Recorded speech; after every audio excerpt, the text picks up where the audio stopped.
Welcome back to Super Mario 64. We're finishing up Big Boo's Haunt and going upstairs to the third floor of the castle in this part, so yay for that. Secret of the Haunted Books. I won't be showing the Haunted Book because there's an easy way to skip it, but the password is 231, so 23 is number 1. Typical Nintendo. Mm-hmm. Well, this is the Mario first and game the to have it, Necronomicon. right? It was this and then Zelda. I think so.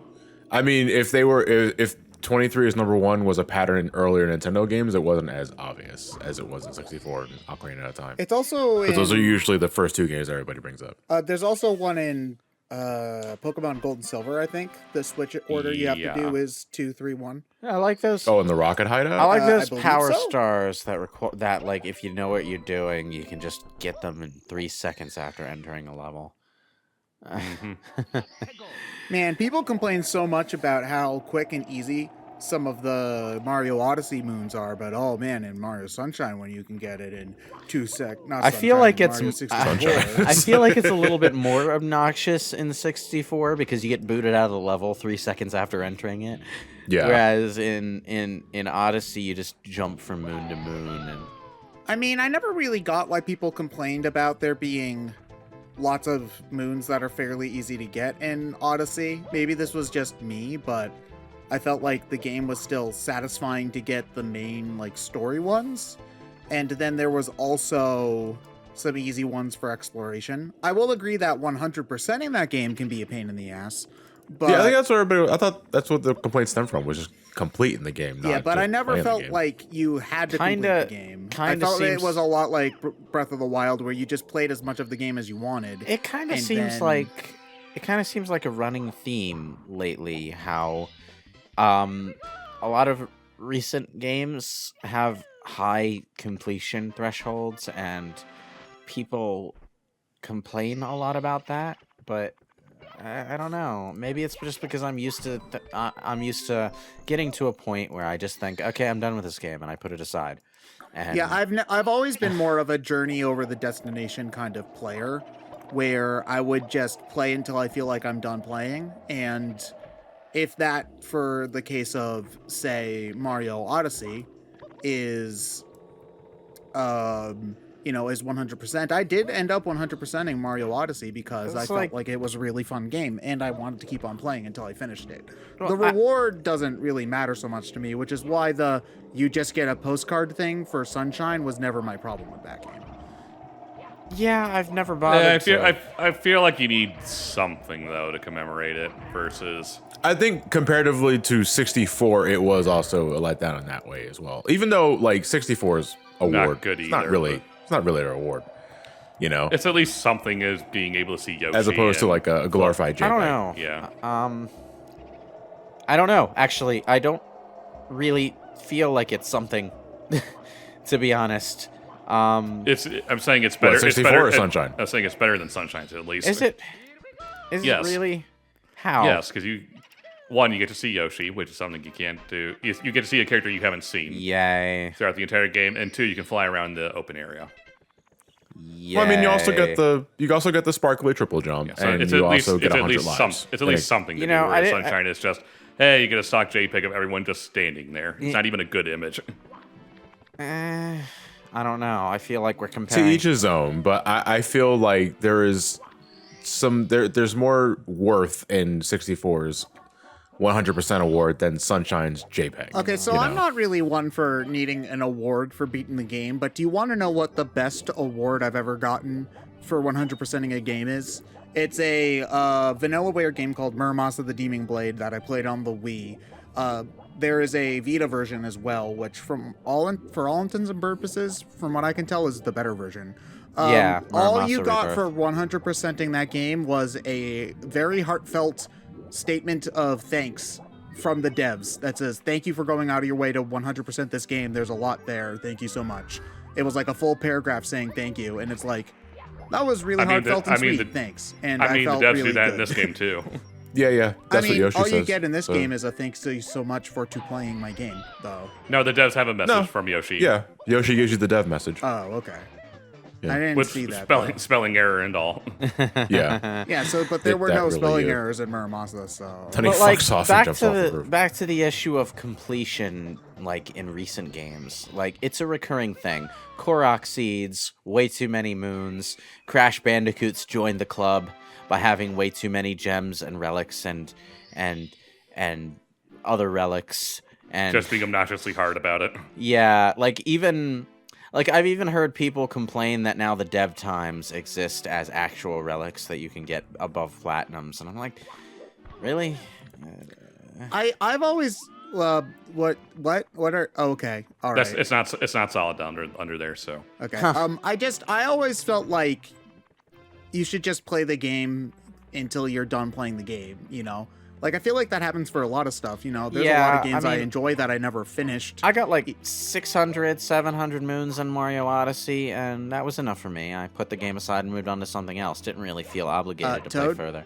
Toad, Toad? talk to me. You know, Yeah, I don't think what the hell are you doing? I don't think I ever even went to the dark side of the moon, even though I unlocked it.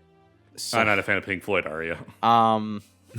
and then in Breath of the Wild, it's like, yeah, they've got 70 bajillion shrines and Korok seeds. I don't particularly care to go after all of them. I you did have all to- the yeah. shrines, but I said screw the Korok You have to seeds. remember that people play games for different reasons. Yeah, I know. Some people just play it for the journey. Some people do it because they want the number to go up. Achievement whores, you know. And I say that as a term of endearment. I mean, if you're a habitual completionist, I guess I can see it being a major criticism for you. But then if you're a habitual completionist, I feel like having a more like meaty completion experience should probably be something of Yeah. a positive. But then this is all really subjective. There's one guy, one of Nitro Rad's friends, I think, who like 106%ed Crash 4 times, one for every save slot, and loved it. Why? I don't know. I would never do that, but apparently that was how he got his kicks from the experience. All right, if you want to, even Gerard's not that crazy. There are better ways of torture. Yeah, it's like apparently he did it in But, a pretty short amount of time too. Well, once you know Well, what you're but- doing, I imagine. Yeah, and again, Doesn't 106% require the developer times though? No. Oh no, No. just the platinums? Oh, just Just the the platinums. Sure. just the platinums. Yeah, no, that's really fucking weird to say, Crash. But But again, some folks get their kicks from doing that, and that's fine. That's a valid reason. You spent the money on the game. You do it yeah, the hell I you guess want. it's You know, it's just getting to me a little bit because I keep seeing the complaint rear its head with everything this year.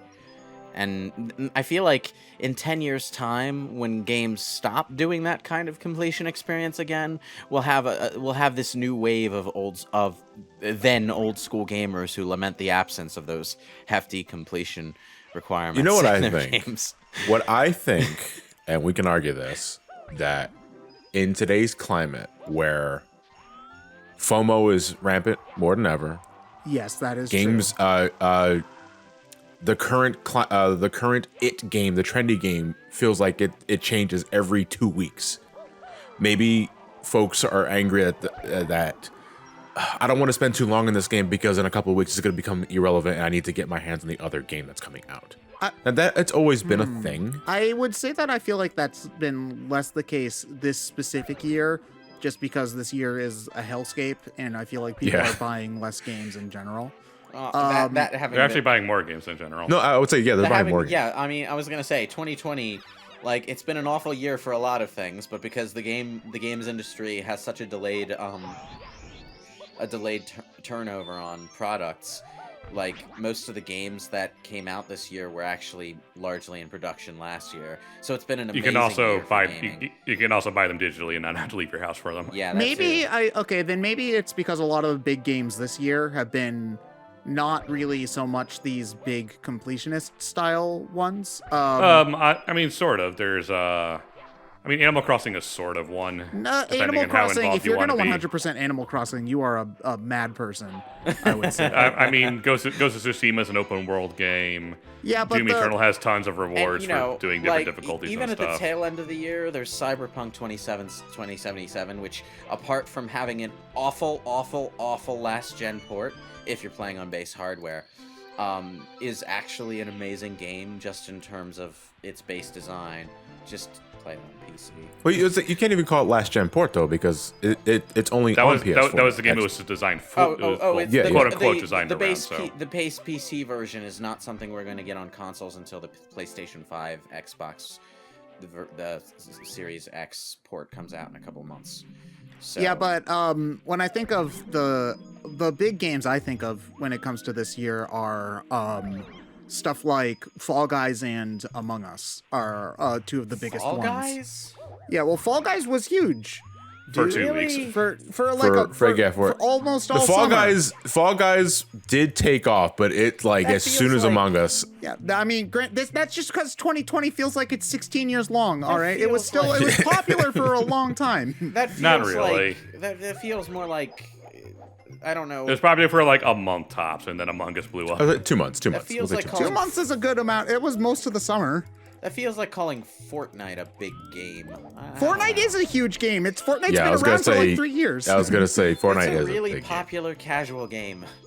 So that's That's- still a it- huge it wasn't game. even- Mario It's still a Kart is a huge really game. popular Whether casual it game. adheres to the casual crowd is It wasn't irrelevant. even finished when it took off. Every game isn't finished when it comes out. now. irrelevant. No, It's the fucking irrelevant. single player mode that was supposed to be the focus It's was not- like I nowhere would near say that compared it's There is- probably there is no- and that is it is irrelevant. The single player mode does not matter. I don't think The it single was player ever mode doesn't even probably exist going anymore. to be the. I don't think it was even It ever was going to be it was the what was focus. intended to matter though, and it was like nowhere near complete when that game took off. Yeah, but things can change, and that's the thing. It's like, after a while, when you realize, okay, nobody's really giving a shit about the story. Everyone's putting all their focus on the multiplayer. Let's just focus on multiplayer. About Among Us, they canceled the sequel. I just so they would can love fix the to first be in game. the developer's shoes when they put their heart and soul into this big single player survival experience, and all anyone cares about is the GoldenEye multiplayer mode. I mean, I think they're just happy that people are playing their game. At this moment, Yeah, I think that's At what this it is. moment, yeah. I would like to take I would like to take a minute to say what every creator has ever wanted to say to their audience. Fuck all y'all. Okay, well, I'll take your word with a grain of salt because I think other developers are just like what Ted said. They're just happy people are playing their game. But again, to go what I was saying earlier, in terms of people bitching about like how meaty a game is or how long it takes to complete, it's because I think that in 2 weeks everybody's going to move on to the next game and I'm going to be left alone. Then, And I don't want to be alone in still playing this game when everyone else has moved that's on. the other thing about completionism that I just don't quite get. It's like, okay, for a game like Super Mario Odyssey, for example, why do you feel compelled to complete the whole thing before moving on to something else? When Well, some people do, some people don't. I'm not saying everybody does though. That's the thing. yeah, but the people who are complaining about how much time it takes are largely complaining in the context of how much time it takes to do this all at once. Well. So speaking of someone who, the FOMO thing. Yeah, If everyone finishes me, it before you do, then they'll. there know is what it and also spoil it there for is you and also stuff. there's also merit in moderation when it comes to completing stuff. Like just because there's a lot to do doesn't mean. I'm trying to find a right way of putting it. Like, you don't here, have to 'cause- 100% every game you play, I think. And, a lot of the memories I have of a kid are of stuff like the first Paper Mario. I played that a lot as a kid. It took me all year for me to beat that game when it came out. Like, I got it for my birthday in April and didn't beat it until Christmas Eve. I guess my big thing, and maybe this is because I have like 2 ports of Hatsune Miku Arcade on my in my library at this point, and I would go crazy if I tried doing it all at once. But like, why can't you just put the game down for a week and then come back and do a level or 2 here and there? Why do you have Because to when get? people finish the game before you and post all the spoilers online. That is something that I do hate That because is, I had yeah. the finale of Mandalorian season 2 spoiled for me on Twitter, and I'm actually Oh my God. I'm Yeah, really that was annoyed that was about that. annoying. I am really annoyed about that right now. I'm not gonna lie. Yeah, I've learned to sort of, whenever my phone gives me a Google story, I've learned to just sort of glance at the topic and quickly swipe left, It Whenever wasn't just a Google. It wasn't a Google It was- story though. it It was was just trending on someone's Twitter. random tweet. It was someone's retweet of a random tweet actually, which made it worse because I had no idea. If the trending bar didn't give it away, Yeah. also that's the thing. Whenever one of my favorite games on the DS is Ghost Trick, which was made by the people who made Ace Attorney. I have to specifically tell people if they're ever stuck, text me and I will help you, because if you try to Google and try to find answers for yourself, the Google autofill will spoil one of the game's biggest plot twists. Oh God. Yeah. That's Also, Oh, you should man. all play Ghost Trick. It's a phenomenal game. Man, just letting you know. like one of the major plot twists in Persona 5 Royal specifically is spoiled in exactly the same way a lot of the time, because there's a character who, without getting into specifics, is connected to another character. And if you type one character's name in, you will get the other character's name like 8 times out of 10. And the moment you like so much as glance at a wiki article about the character, there goes the plot okay. twist. Hold on. All right, then. I want to break into this kind of conversation. You guys are talking about how it's kind of fucked, where if you're just playing a game, you don't necessarily Google it or do this because you will be spoiled immediately. Like, Yet, say, and this is not necessarily the same the same scenario, but when we talk about like impactful events in older games like Aerith's death in 7, we just like, it's a 20-year-old game, you should know this already. Where do you guys Oh, draw the line on that? I'm actually on the stance of don't mention if somebody for whatever reason doesn't know that. For example, Aerith dies in Final Fantasy 7. Don't ruin it for them. Let But, them you know, experience it. but you could start. This is just a suggestion by not making the title of your fucking wiki article a spoiler. I And mean, then there's putting that, a spoiler warning at the start of the article, like you're doing us some big favor. Okay? You want to know what my favorite thing is? I'm watching this anime. I really like this character. I'm gonna Google and see how old they are. Type Character death. character name Death. Yeah, exactly. Yeah. Oh God. It's that kind of spoiler in this case, although it's not death, it's something else that I don't want to spoil, because I know for a fact that at least one person I know hasn't gotten to the 3rd semester yet. So, We'll see you in the next spoilerific episode of Super Mario 64 for all that deep Mario lore. Aerith dies, by the way.